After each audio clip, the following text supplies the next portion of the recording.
If you just end up being more stereotypically masculine, you will attract some subset of women. But there are plenty of women that enjoy the more ambiguous dandy and is comfortable with feminine energy. Yeah. And those might offend someone who's really trying to be more masculine. So whenever you're asking yourself, am I masculine enough? You're simply bringing up one of your insecurities. And it would be better for you to explore why you're afraid that you're not masculine enough. Hey, you're listening to Big Asian Energy Show, where every week we interview Asian experts, move makers, and ceiling breakers, cover their secrets to success so we can help you reach your greatest potential. I'm your host, John Wang. Growing up as an Asian guy, it's always been a question, what does it mean to be manly? From a Western standpoint to an Eastern standpoint, it looks seemingly a bit different.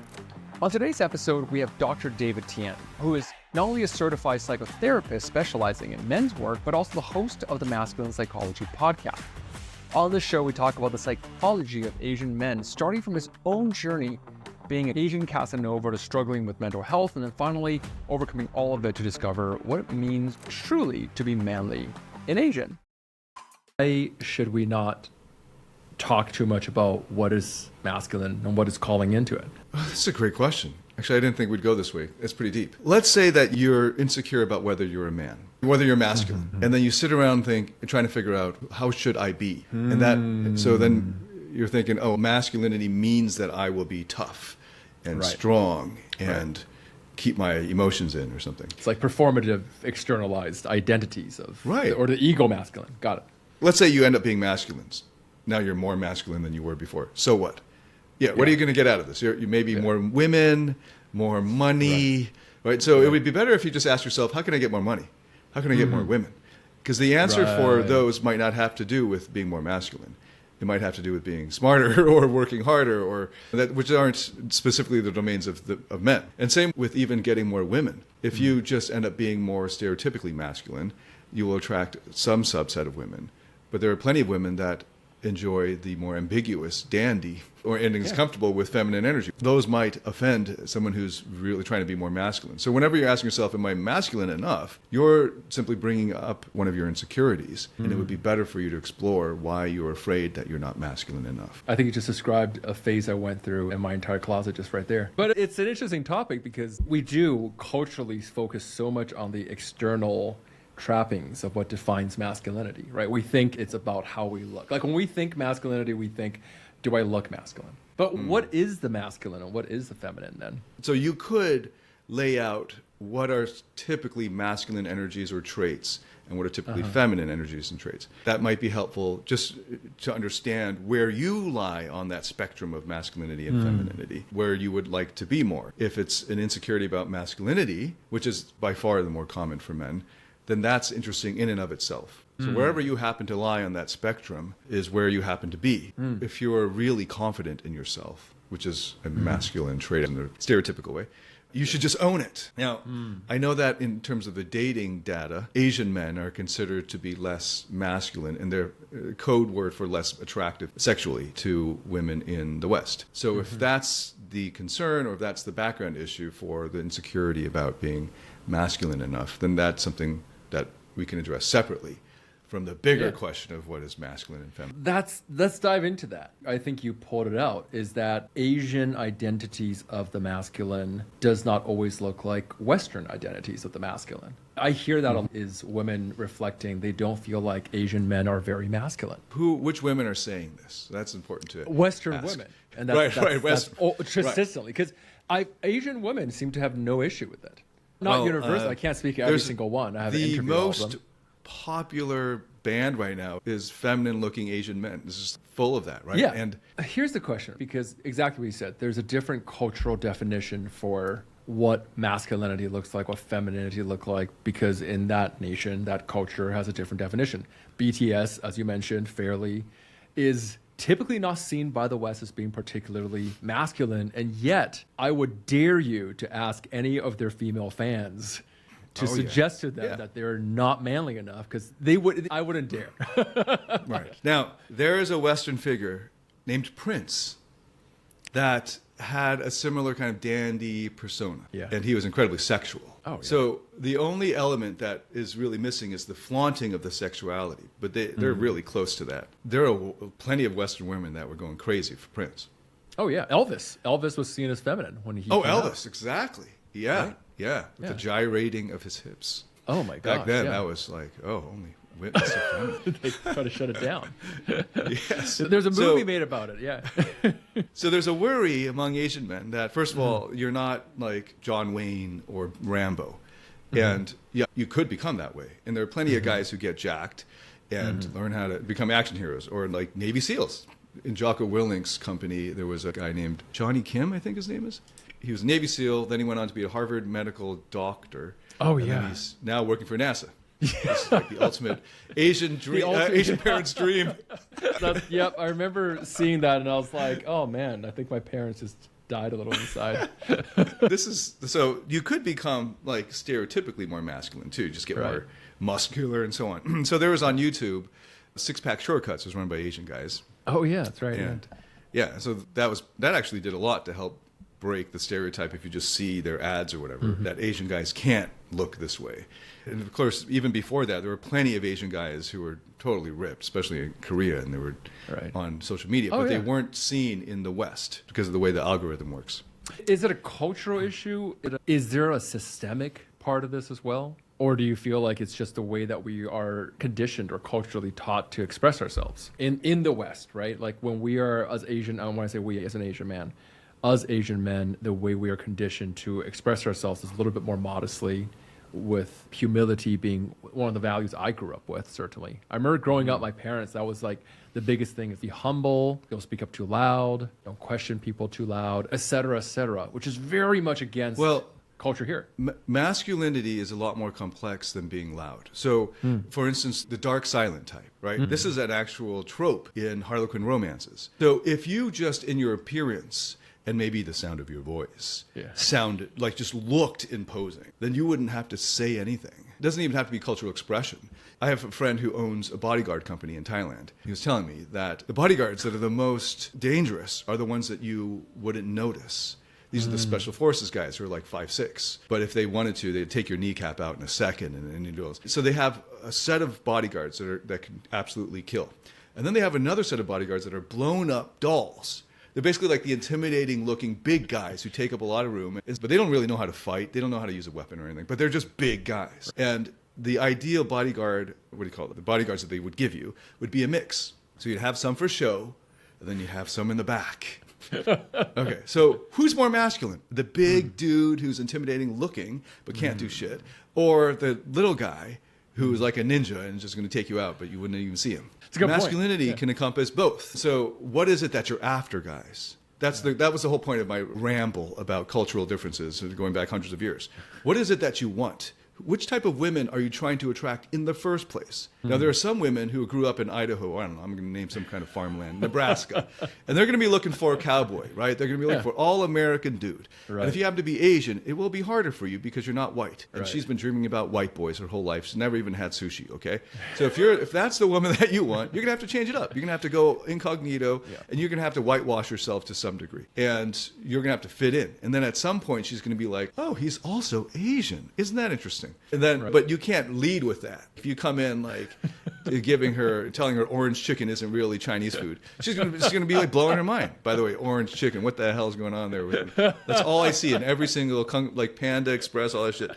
Anyway, so It's not Chinese food. I like it though. I yeah, fully hey, I acknowledge kept ordering it. that. I'm like, I can't get this in This is Asia. I'm gonna not- get it this is now. not- I try to explain it. My partner, my girlfriend, she's white, and she loves it, and she loves orange chicken. And I've explained to her, so I'm like, this is not Chinese food, but I'll eat it with you because it's awesome. Sweet and sour chicken. That was it. Love sweet and sour chicken. Okay, there is sweet and sour. There's sweet and sour. Not Okay, that so way. so if your girlfriend's white, you understand this whole issue of what are you aiming for? Who are you trying to impress?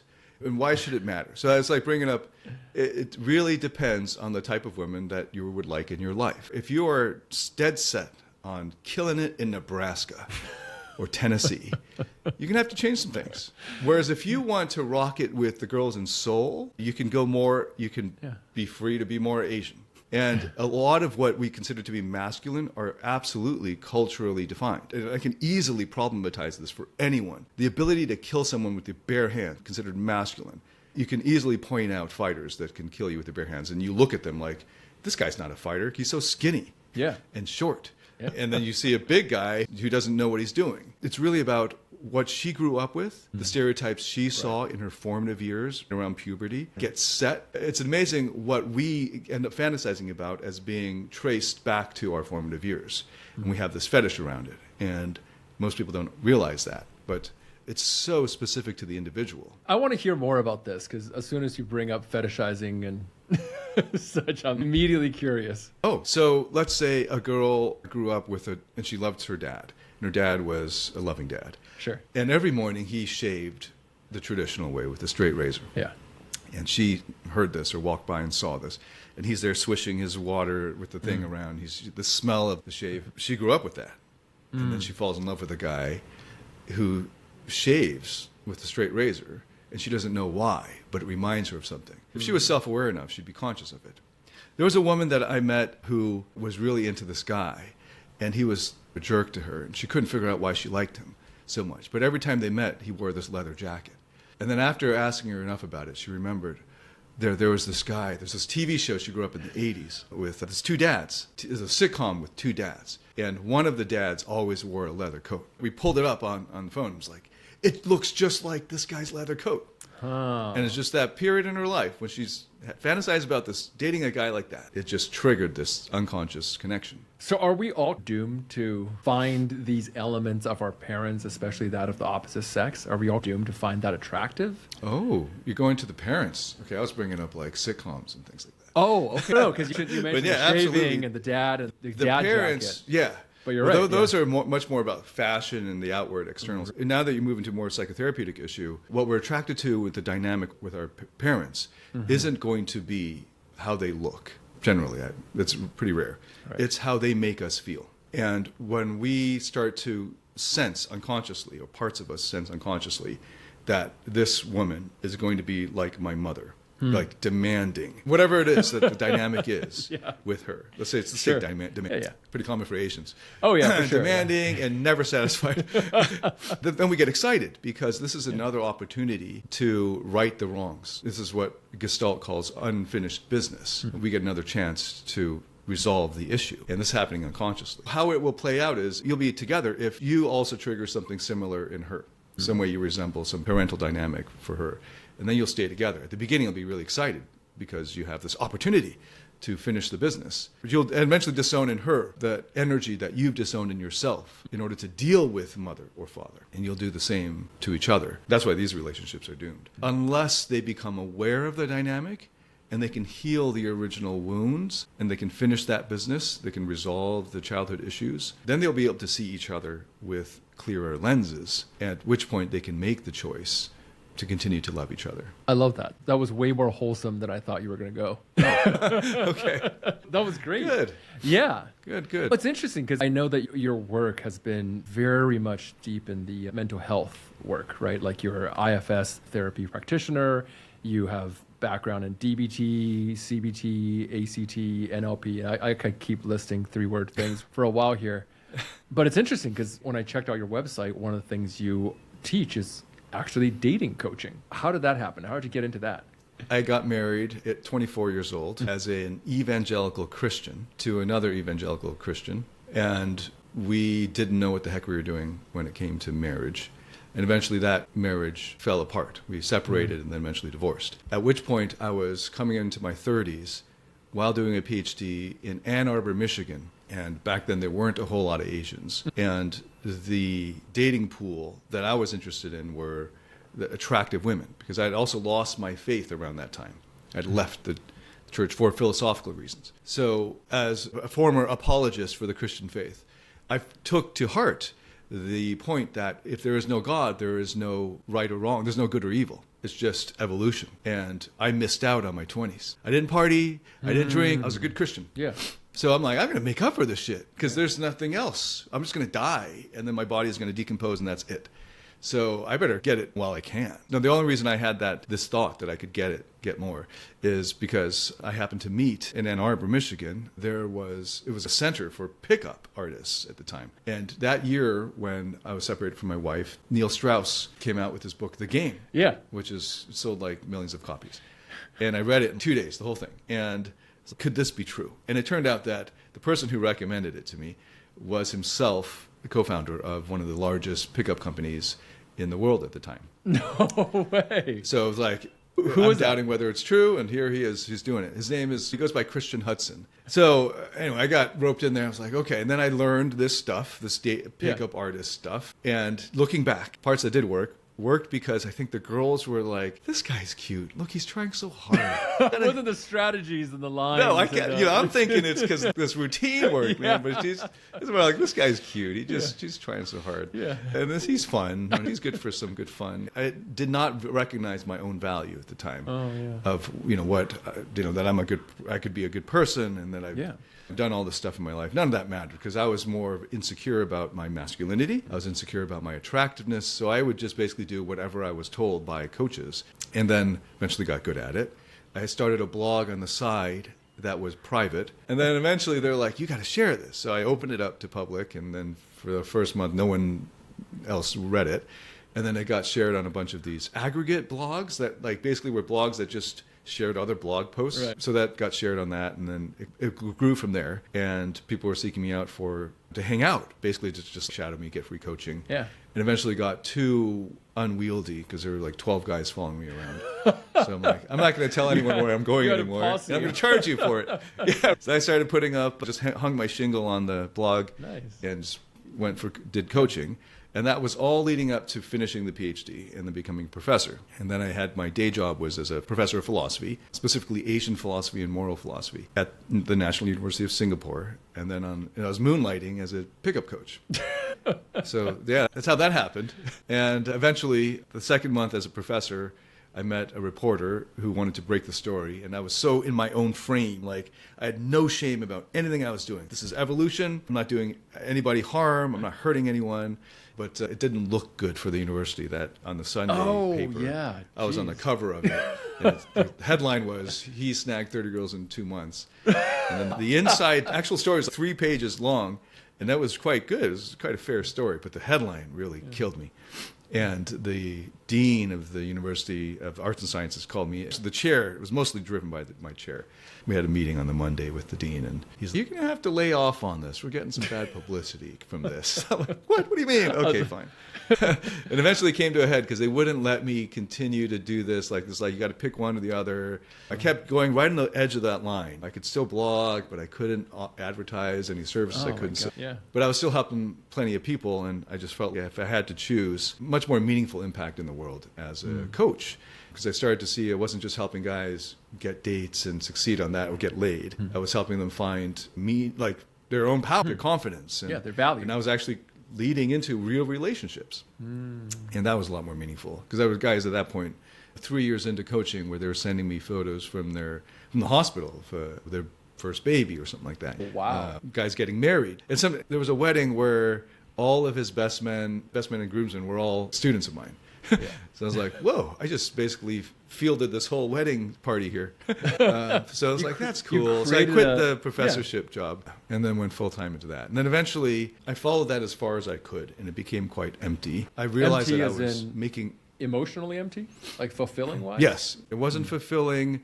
And that was because I had basically become a codependent narcissist. The term I use is compensatory narcissist. I had compensated for my insecurities by taking on the traits of a narcissist. There's been research that shows that men who exhibit dark triad traits generally have more sexual partners. Dark triad is the 3 of psychopathy, Machiavellianism, and narcissism. And as you get better at just pure dating, like just getting laid, flirting, that whole thing, it's actually more effective if you, for the short term, especially in bars and clubs, if you take on traits that are consistent, basically cluster B personality disorders. Jeez. So that bravado, that you mentioned Anthony Tate, is that his name? Andrew Tate? Andrew Tate. And Andrew Tate. Straight up, cluster B. Yeah, so you just act like a jerk, but a funny jerk with a heart of gold. That's the winning combination. Narcissism makes it so that you can't actually experience love. because you're acting out of your insecurities. You're compensating for the belief that you're not enough or worthy for love. And you keep doing all of this stuff so that you can prove to yourself that you are.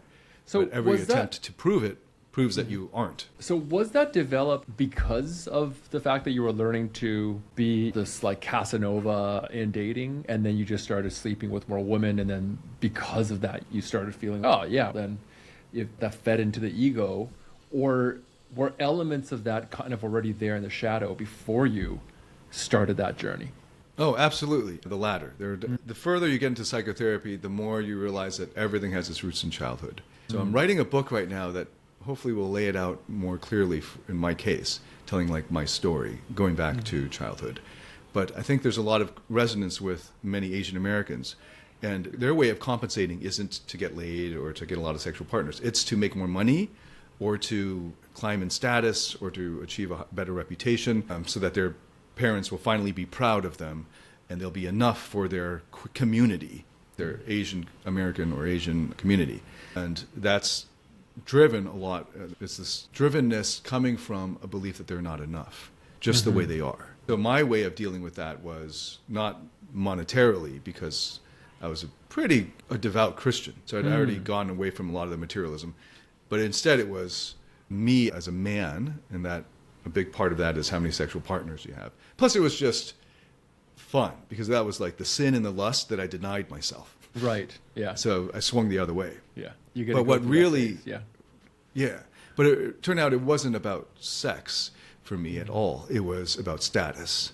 It was about, and that's something that was this sort of status anxiety is something that pervades most of Western civilization, actually the world, Asian and Western. The insecurity about whether you're good enough for the world, whether you're going to get that respect. So that was what was underlying it. And it was that women would be attracted to you if you were a higher status. Unconsciously use that as a marker for whether I was winning on that score. I'm only here because of totally random things that created this world, the Big Bang and all this stuff. There's no meaning, there's no God. So I'm on my own, and I better enjoy it while I'm here. That actually was the outer motivation, but the deeper motivation was still driven by, am I good enough? Am I worthy in relation to others, in comparison with others? I want to pause this here because I feel like I have certain expectations of where this conversation might go. But if I didn't have a background in doing this extensive work that you have on yourself, and it sounds like therapy was a big part of this and understanding and going back into this, at this point, I might look at it and go, what's wrong with that? Isn't that a good thing to make more money and be attractive? What is wrong with having the motivation to pursue that? And alternatively, is the intention just to work on myself and I don't want that anymore? If you enjoy your work and that's why you do it, then that's great. Like you enjoyed your life, even without, there's no God, there's no meaning, there's no right or wrong, good or bad, good or evil. But you're having a good time doing it, hey, and you're not hurting anyone, power to you. If, however, you're staying up late to study for your math exam, not because you love math, but because you need the A so you can get into medical school. So finally your mom and dad will be proud of you and you can stand in front of your family and they will like applaud you. And that's the thing you've been waiting for all your life, for your mom and dad to finally give you a hug. I know you Asians don't get that. And your mom and dad to tell you, we love you, son or daughter. God, I know you don't get that. Good luck with that. And that's what's really, because that's what drives babies. That's what drives us as children. We want love. We want to feel loved, like we're enough for that. Like we don't have to do all of this stuff in order to be enough for it.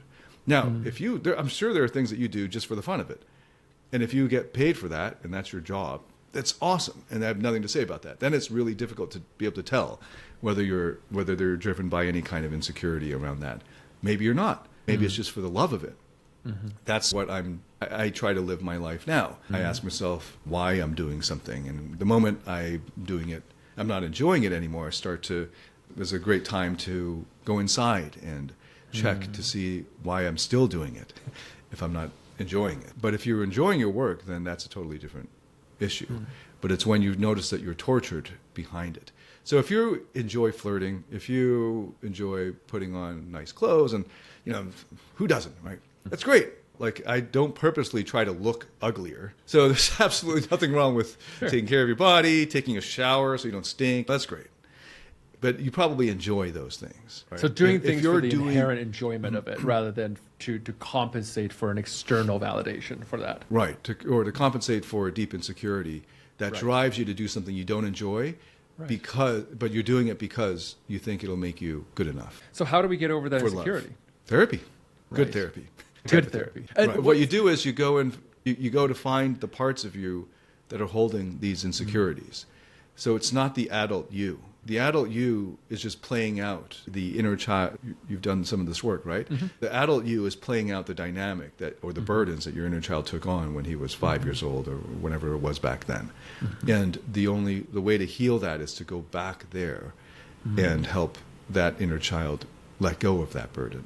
And there's a whole process around that. And this is a delicate process, and it shouldn't be rushed. And that part of you that wants to rush it or just fix it or just make me whole, make me powerful or good enough, that part also needs attention because that's coming from some deeper wound as well. And it's like those Russian doll things, and you just keep finding deeper and deeper layers to it. And so what do you teach in your dating programs? That's obviously, guys, if you're listening to this and you're interested, go to the full program. But what's the messaging? So I'm curious is, now that you've gone through all this healing and you still have courses on dating and relationships, how does that differ now in what it is that you teach? Dating and relationships are two separate things. I have a relationship course called Rock Solid Relationships. It was initially made for men, but a lot of men have gone through it with their wives and girlfriends, and they've loved it. Good relationship advice is also good psychotherapeutic advice. The relationship itself is the best place for you to discover your hidden or exiled inner child parts. Because the more intimate the relationship, the more likely you will get triggered in it. If you haven't been triggered in your intimate relationship yet, it's not intimate enough, or you just haven't been together long enough. Eventually, you will know just those things to say to really egg that person on and really hurt them. And in those moments when you're just really angry, you're going to splurt that stuff out. Those are the wonderful opportunities that most people should run away from for transformation and growth and so forth. Now, for the dating, I had made plenty of dating courses before I discovered psychotherapy that basically were about strategies, tactics, techniques. 90% of it at least are still fine. I have a dating product. It's called Invincible. It's targeted towards men. It's for men. And half of it is psychotherapeutic. It's psychotherapeutic in a kind of CBT, and it uses plenty of NLP in it with guided meditations. So I've tried to market it as what it is, half psychotherapeutic, half dating strategies or understanding what's happening when it comes to flirting and giving fashion advice and that sort of thing, and body language and tonality and eye contact. And it doesn't sell well. So if you mention therapy to dudes, it's just like crickets, right? Not going to happen. So what we had to do is to lead with the dating stuff. Right. And we sneak in there in the sales page that half of it's psychotherapeutic. But I plainly say, when I tried it on people, ideally it would be psychotherapeutic material first and then the dating material. It would be A and then B. Yeah. A lot of guys didn't have the patience to stick through the. They're just tell me what to say. What is the magic one-liner that will make her want to drop her panties right now? Exactly. So then I learned to alternate it. So 1 week of more psychotherapeutic stuff, 1 week of more strategies, and that alternation was a good rhythm. And I explained that in the sales page. But we definitely lead with the promise that is more of a dating-oriented one and benefits and all of that. Yeah, that's the dating product. Now, it's like a benevolent bait and switch is what I call it. So like they come in for dating advice. They come out with this newfound confidence and fulfillment in life and love for themselves. And I sneak in some inner child work in there, and there's plenty of timeline therapy, all kinds of things. They come out of there like loving themselves and loving life. And, oh, yeah, there's this girl I'm dating. And she just seems so happens. all right. Yeah. And then the next thing they'll need to learn is how do you succeed in this relationship that you found yourself in?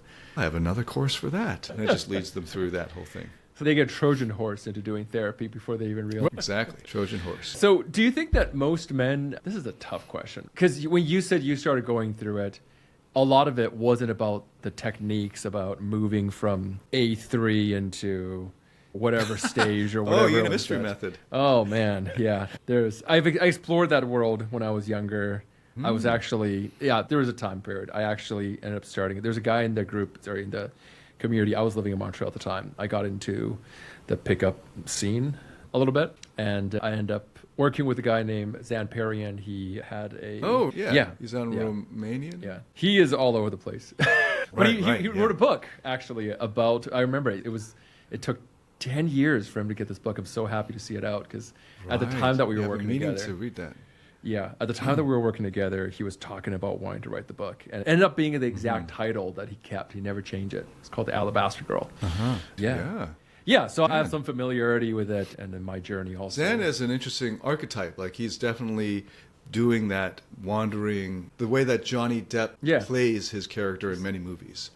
Yeah, this is like this artist. So the masculinity question, as applied to that particular type of person, that archetype, is also one that the answer isn't going to be stereotypically masculine like it is in American action movies. So that's another great example for how it could be effective while bringing in a lot of feminine energy into the mix.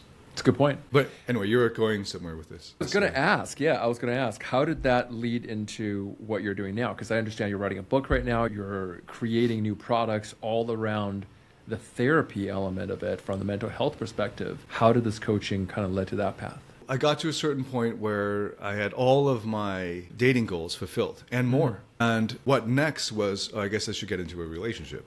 And I got into one that at around the 4-year mark, it was exclusive by then. And she went on a trip with her girlfriends.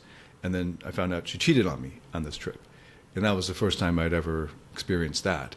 And finding out in a kind of devastating way, because when I confronted her about it, she went off and she just basically went back to this guy who was just, I guess they stayed together for a couple of months or something, and just posting nonstop all the time with the two of them kissing and all this stuff. Oh my God. And at that point, if you think about how much status anxiety I had, and how much of that was driving, how much of this insecurity was driving my desire to become better at pickup and dating and all this stuff. You can see how devastating it would be if it was public. Not only am I betrayed in terms of this relationship, but even worse for my compensatory narcissist self, she was parading this on Facebook, Instagram, whatever. So I just hid in my own little cave for a while, but I became basically suicidal because my whole point in life was just pleasure. That went away pretty quickly because pleasure satiates very quickly. And then it was the status-driven thing. Status is relative to people.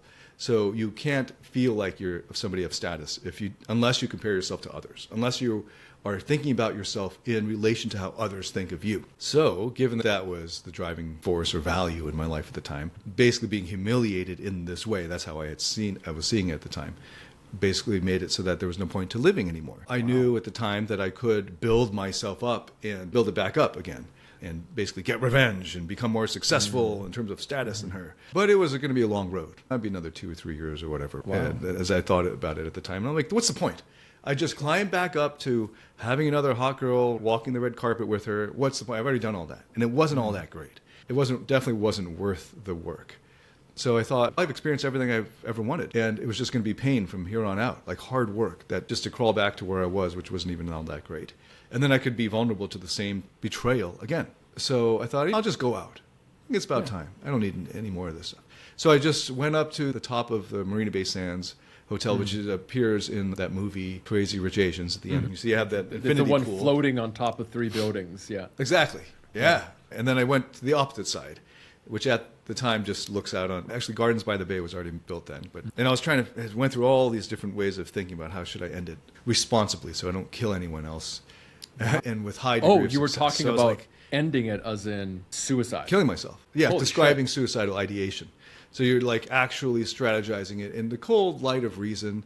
If I just jumped from the building I lived in, which was even higher than 57th floor, I'd go straight down the sidewalk and I might land on somebody and that would suck. So things like that. So I'm like thinking one of the best ways is to go skydiving and then just not pull the chute, but then no one will let me have my own, I'll be a tandem diver or something. So I went through all of these different ways of doing it. Right? The least painful and maybe the most exciting, because at least you get a view when you're going out kind of thing. So eventually I tried to do it. So I got all this courage up. It took me a whole night. It was just like for hours. It was like, and it was a lot harder to do. I discovered all these anti-suicide prevention things that they built into the fucking building. I have to clear this huge thing. I have to climb through this forbidden area and then to get onto this beam. Yeah, man, making it so hard to kill myself. Damn it, I didn't know this stuff was there. These damn modern buildings. And all of this time allowed it so that I was sending these cryptic texts of, I love you, man, farewell. I was thanking all my friends, the few of them that met that I thought were really good friends. And they were all overseas except one at the time. And he got this text and kept calling me. I just kept ignoring his calls. And then eventually, then I called the girl, the ex, and the dude picked up the phone. And that just woke me the fuck up. Like I was in a trance, ready to jump. And I just wanted to give her my last goodbyes and then guilt trip her and then die. Yeah, of course. This guy picked up. That she'll hate it. And he's like, what are you doing? I'm like, what the fuck, man? I was like, holy shit. And then anger came in. I was like, okay, that saved my life. Because now the angry part's, hell no. Wait, no, we're not going out like this. Yeah. With this guy's voice in my ear. Yeah. And then just around that time, my friend came running up and found me and pulled me back. And then he was sitting basically lived in my living room for 2 weeks because all the other friends put him on suicide watch. And then from that point, for the next 12 months, I basically went on a bender, like trying to figure out if there's anything worth staying around for. I tried like just all the sexual pleasure, any kind of pleasure really, traveling a lot. And eventually I ended up on a motorcycle trip with some friends who were all pretty good riders, but I sucked. Like the head rider took me out for a 6-hour closed course kind of training. And then when I did my figure 8 on this motorcycle, he's like, you're good to go. Like, great. And it was in Vietnam, right? So Hanoi, we pull up. As soon as I get out of the alley, it's insane, right? I'm like, I realized this bike is much bigger than I trained on. And there's like people passing me with chickens on the back of their bikes. Sometimes this chicken once flew right in front of my face. I'm like, what the fuck?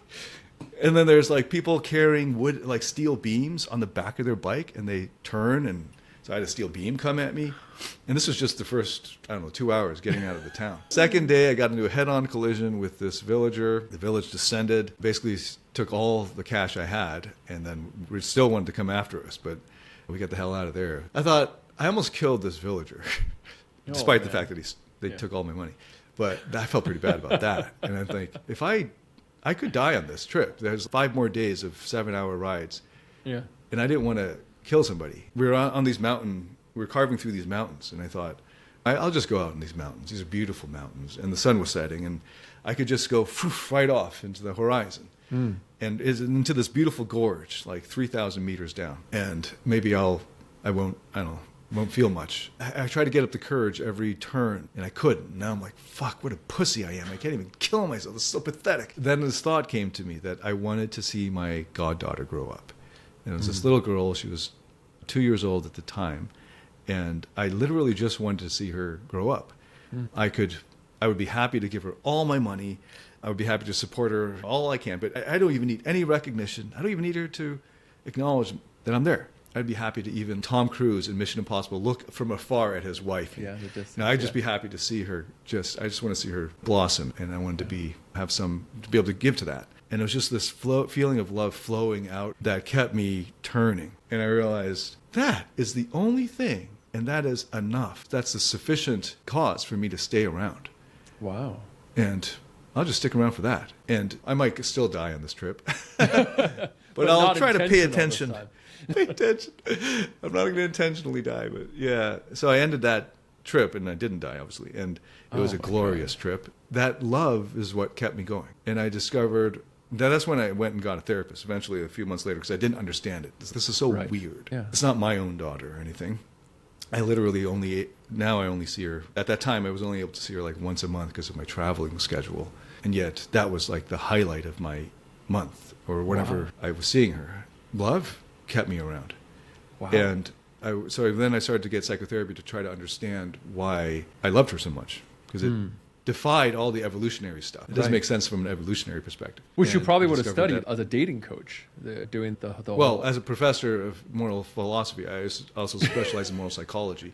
So I studied a lot of evolutionary psychology back then. So then the psychotherapeutic process began around that point. And I discovered that real love isn't what you receive. So many of us are desperate for love from some woman, think that they'll finally experience real love when they can find the woman to love them. But that's just needy love. Real love flows out of you as a surplus of what you already have. It's uncontrollable. It's almost the self-sacrificial emotion of you would give anything, everything, and you would gladly do it. If she were to come, my goddaughter, were to come and stab me, because she feels like she needed to at that time, I just tell her, at some point, you're going to want to forgive yourself, and I forgive you already. because of this fear of death and a taboo around talking about it, we never learn about what life is. We never learn about the real meaning of life. We live in this sort of drugged out daze of just the next thing, the next promotion, the next 100K. But if we paused and thought about, why wouldn't you just kill yourself? You're already in pain. And even in all the things that you accrete and work so hard for and go through pain, none of those mean anything in the grand scheme of things. You don't mean anything in the grand scheme of things. And when you can take that in as the truth, because it's a fact, then you'll discover what the point of living is. Why you specifically, not just meaning of life in general, but you, the meaning of your life, what that can be. The confrontation of death brings you to life. Wow. So that's when I got into psychotherapy. Wow. Yeah. What a journey. You had gone from marriage into becoming a pickup artist / dating coach on newspapers and having... What was your number? Can I ask that? What was your... Number of women I slept with? Yeah. I lost track. I wasn't really... I know some guys who track it like an Excel spreadsheet, which is really creepy. I never really tracked it. Yeah. But it definitely over 200 or something. But, Oh my gosh. So having hundreds of sexual partners and then going through this deep relationship and the separation and suicidal ideation and then come back and finding out that the real meaning behind it is to give love. That's an incredible journey. when you say the sexual partners part, it's just like, oh man, that sounds creepy.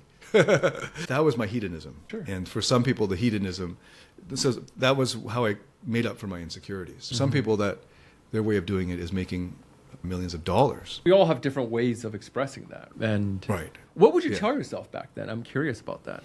I have no regrets in that sense, that because I was just so stubborn and stupid, there probably was no other way for it to work.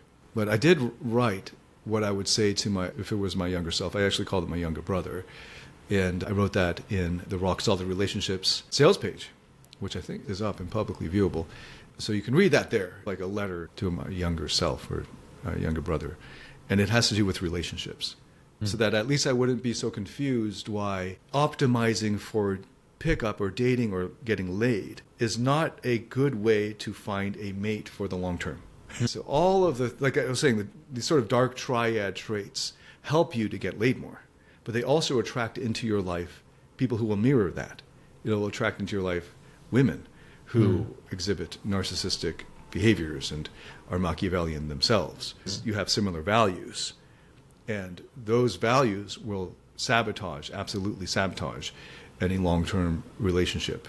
It wasn't even love. We called it pair bonding, right? It was just like from an evolutionary psychology perspective. Yeah, but you can't relax on pair bonding. Now, these red pill guys nowadays are so afraid of what they call hypergamy. That's what evolutionary psychologists call hypergamy. And they're basically waiting for her to trade up, to just dump you for the hotter guy, the richer guy, or whatever. And you just happen to be, for this moment, the hottest, richest guy she can get. And then, of course, not just that would be more obvious to them, so they could just game that.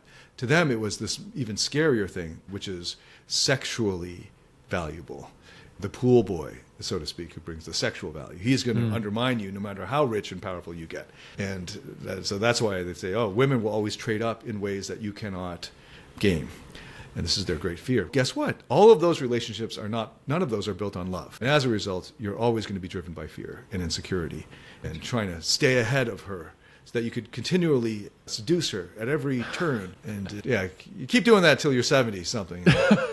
It's just very tiring. It's a self-fulfilling prophecy, right? Like because you started the relationship on this kind of Machiavellian manipulative structure, you have to keep manipulating because the other person has been conditioned to respond to it. Yes, it's a great way of putting it. That's exactly right. Yeah, and not only are you conditioning her, you've selected her or attracted her into your life because she is also Machiavellian to start with. So you're reinforcing into each other. And then you create your own little bubble because you spend so much time with each other. And you think everyone in the world is this way and there's no other way it can be. And then that becomes your world because you keep attracting more people who replicate that exact same mindset. Right. It's a rare person who's discovered the real love. Absolutely. Yeah. And I think that the journey that you went through, I went through something very similar myself. My relationship was a little bit longer, about 10 years before I had awakening for myself. But it was similar. I met a partner. She has also done just a ridiculous amount of inner work, and she was very deep dive. And when we first started, there was a lot of conscious discussions around what that would look like, and we're setting it up. And I could as you were describing this, like the real love is a love of giving. And I didn't really put that together until you mentioned it, but I was like, yeah, absolutely. That was the states that I was always enjoyed the most, was when I was just outpouring love. That was when I enjoyed the love the most. Such a funny way of looking at it. Never thought of it until just, thank you for that.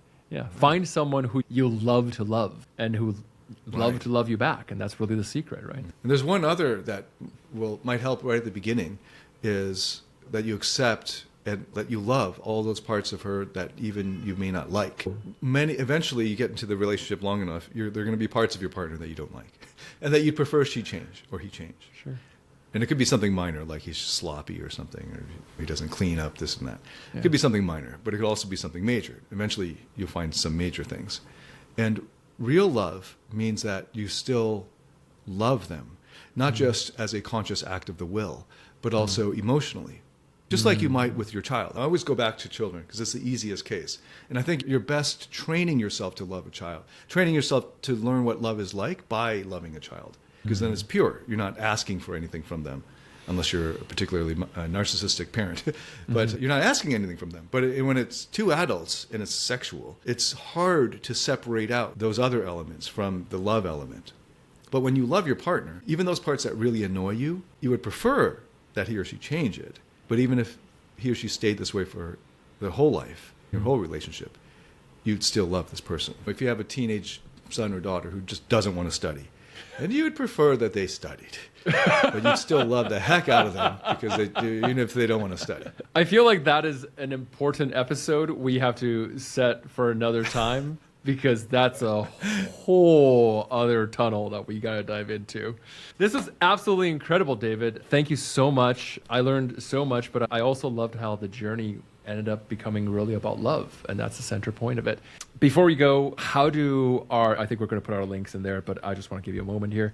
What is the best way for our listeners, our guests, to get to know you or work with you? I have a website called URL is davidtianphd.com, and you can learn all about me there. I have a podcast called the Masculine Psychology Podcast. You can get all the episodes there as well. And there's a contact form if you want to reach out and contact me. Go ahead and do that. Look forward to doing that. And just mention where you heard me from. Brilliant. It's amazing. Thank you so much, David, for your very valuable time and your wisdom here. So appreciate Thank you. I had a great time.